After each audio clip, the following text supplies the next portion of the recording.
Hi hello friends, இந்த முந்திரி பழத்தை வச்சு இன்றைக்கி ஈவினிங் ஸ்நாக்ஸ் செய்ய போகிறோம். எப்படி செய்யலாம்னு பார்க்கலாம் வாங்க. பழத்தை வாஷ் பண்ணி எடுத்துகிட்டு வந்தாச்சு. இப்போ புழிஞ்சிக்கலாம் ஃப்ரெண்ட்ஸ். சாறு புழிஞ்சு எடுத்துக்கலாம் ஃப்ரெண்ட்ஸ். இப்போ சாறு புழிஞ்சு எடுத்தாச்சு ஃப்ரெண்ட்ஸ். கெவுரு மாவு கொட்டிக்கலாம் ஃப்ரெண்ட்ஸ். உங்களுக்கு தேவையான அளவு வெல்லம் போட்டுக்கலாம் ஃப்ரெண்ட்ஸ். அடுப்பு பற்ற வச்சு ஒரு வானலை வச்சு இதுக்கு தேவையான முந்திரி பயிரும் தேங்காயும் வறுத்து எடுத்துக்கலாம் ஃப்ரெண்ட்ஸ். நெய் இல்லை எண்ணெய் ஊற்றிக்கலாம் நெய் இல்லை, அதனால எண்ணெய் ஊற்றிக்கலாம் ஃப்ரெண்ட்ஸ். எண்ணெய் ஹீட் ஆகிடுச்சு ஃப்ரெண்ட்ஸ். இப்போ வந்து முந்திரி பயிரை போட்டுக்கலாம்.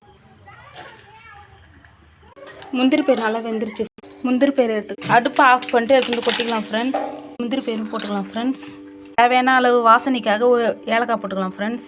போட்டு எல்லாத்தையும் ஒன்றா கிண்டி விட்டுக்கலாம் ஃப்ரெண்ட்ஸ். குழி பணியாரத்தை வச்சிடலாம், அந்த கிட்ட வச்சிடலாம் ஃப்ரெண்ட்ஸ். இப்போ குழி பணியார கிட்டு சூடாயிடுச்சு ஃப்ரெண்ட்ஸ். இப்போ எண்ணெய் ஊற்றிக்கலாம் ஃப்ரெண்ட்ஸ். இப்போ குழி பணியார கிட்டில் எல்லாத்தையும் எடுத்து ஊற்றிக்கலாம் ஃப்ரெண்ட்ஸ். இப்போ எல்லாத்தையும் ஊற்றியாச்சு ஃப்ரெண்ட்ஸ். எல்லாத்துலேயும் ஆயில் கொஞ்சம் இங்கே பாருங்கள் ஃப்ரெண்ட்ஸ். இப்போ இருந்து எடுத்துக்கலாம். வாழையில வச்சு